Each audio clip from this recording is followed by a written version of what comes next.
Could a diabetes diagnosis make someone turn so violent that they would actually go and attack another being? Let's get into this story.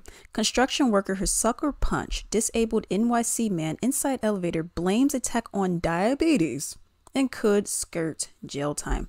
Andrew Cabin, 49 years old, claimed he was suffering from a hypoglycemic episode when he sucker punched 61-year-old Richard Regan on February 2nd, 2023, as the victim was heading to rehab for a stroke from 2 years earlier. Quote unquote, I've suffered diabetes for a very long time from a very young age. I've had hypoglycemic episodes previously, and I'm so sorry that this happened. This is what Cabin said in Manhattan criminal court. He said, I was reckless. There were no intentions at all. I had no intentions to harm him, even though you punched him multiple times. The attack was captured on a building surveillance camera, showing Cabin landing a knockout blow and then casually walking out of the elevator, leaving Regan lying unconscious on the elevator floor. So you just were like, okay, I'm diabetic. You know, my hypoglycemic episodes. If you remember Paul Blart Mall Cop, how he needed that lollipop. I needed that lollipop. I couldn't, y'all, so I had to beat somebody up. Really? That's your defense? That seems crazy to me. It's like saying I stumped my toe, so I had to punch you in the face. What? But let's continue. Cabin, who could have faced up to a year in jail, pleaded guilty to reckless assault in the 3rd degree, a misdemeanor, as part of a deal with the Manhattan District Attorney's Office that could send him off with just a slap on the wrist. Now, before I continue, remember how in New York, and apparently it's going on in Chicago as well, but in New York in specific, how you had those dudes that were just sucker punching people on the street. And I think they actually were all black dudes too, unfortunately.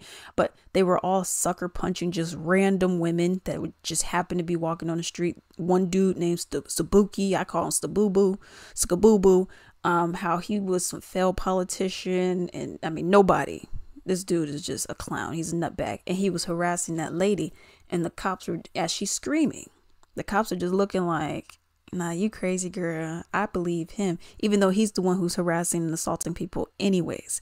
It's crazy. But these people were sucker punching people and they get like misdemeanor charges, which is crazy. Let out on bail or no bail at all. And they just get to be out in public. It was just like nothing. It's a catch. Okay, well, we don't really want you here. Release. You know what I mean? So that's the kind of stuff that's been going on. So it says right here, it says he has a assault in the 3rd degree, a misdemeanor. So it's going to be the same thing, possibly. Lily Regan, this is the wife. It says Lily Regan, the wife of the victim, told the Post outside the courtroom that her husband, a former journalist and screenwriter, has suffered from repeated seizures and has been hospitalized 4 times, including a 30-day stay since the attack. And what does he get from being beaten up, from being punched in the face? Nothing. She called Cabin's diabetes excuse a quote-unquote Twinkie defense, a mocking term for a questionable legal action. Now, that's the thing. That's the thing with me. You know, you guys are going to go and say like, oh, well, I mean, it's just a misdemeanor. Yo, I mean, what is required for it to be a felony? I mean, you're beating people up now. You're punching people in the face. Is that not assault? Oh, it's assault, but I mean, it's still a misdemeanor. So, I mean, they could just walk out. Why? You know, I really feel like New York and a lot of these other places, California, okay, where they need a serious overhaul, a serious reform, because this is just, it's ridiculous. It has truly gotten out of hand and there's literally no reason for it. But let me know what you all think about said story down below.